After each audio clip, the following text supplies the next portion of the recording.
What's going on, guys? In this video, I'm going to go over how I managed to convince a bunch of random people for me to stay at their house. And I was able to travel a lot of the country for free. And the way I did it was I documented my whole journey traveling across America, living in my car. I'll show you guys real quick. I literally took out the seats of my car. You see this shit? Literally took out the seats of my car and I lived in my car for 3 months. And I documented the whole thing. So at the time I didn't have any YouTube subscribers, and I started slowly developing more and more YouTube subscribers, but honestly I think I got like my first year in posting after like 30 or 40 videos, I still only had like 200 subscribers.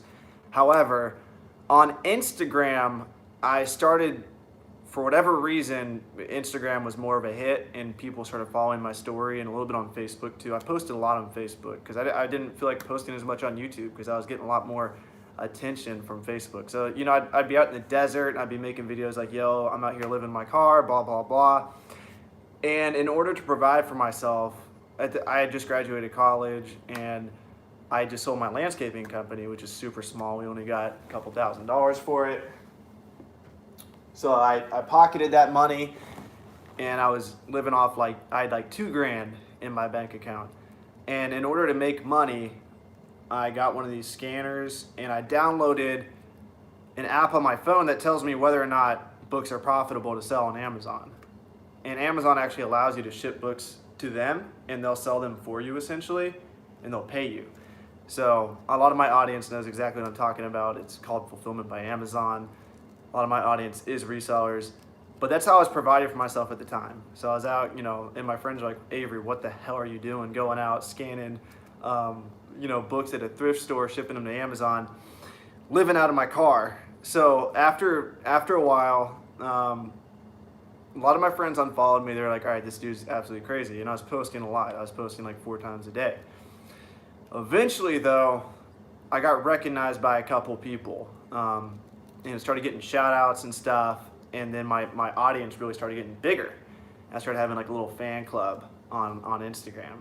So they knew me as Romer, the Romer. That's what I go by. That's my reseller name.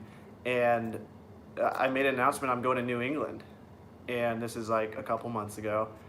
And a couple people reached out to me like, hey, if you need a place to stay, you can stay at my place. So let's back up a little bit. Got this map of America right here. So I started out in Nashville, Tennessee. If you guys look right here, that's Nashville, Tennessee. And I'll get into Q&A. I see a couple of you guys asking questions. I'll get into Q&A at the very end of this.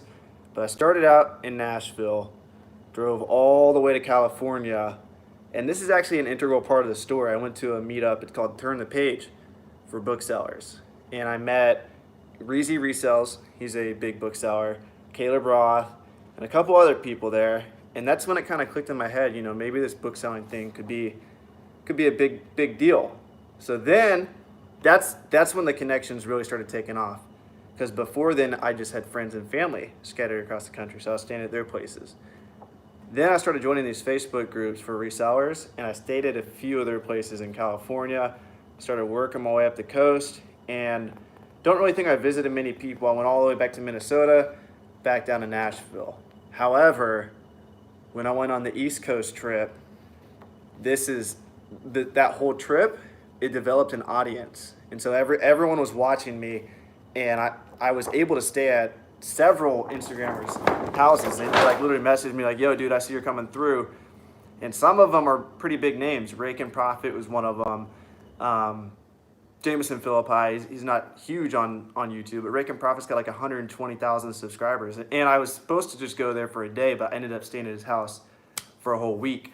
So I don't think a lot of people are using social media like this, and I think more people should be. Maybe not to stay at people's houses, but to really connect, because first it was on social media.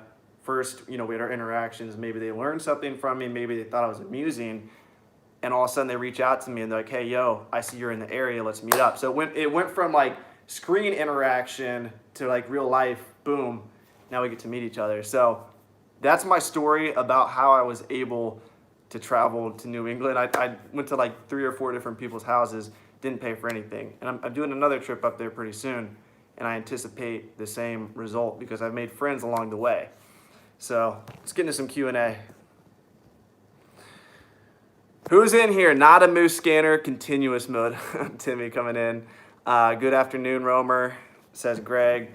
All right, we only got 2 people in here, so I'm going to end this live. Hope you guys enjoyed that video. Peace out.